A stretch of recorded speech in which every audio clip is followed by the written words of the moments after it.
Hallo liebe Interessierte, am 30. März 2025 von 10 bis 17 Uhr findet im Rathaus im Stühlinger die Wahl des Behindertenbeirats statt.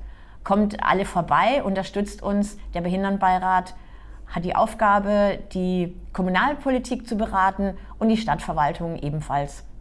Wir brauchen eure Stimme für mehr Inklusion und Barrierefreiheit in Freiburg. Das ist eure Chance, direkt mitzubestimmen, wer im Selbstvertretungsgremium behinderter Menschen sitzt.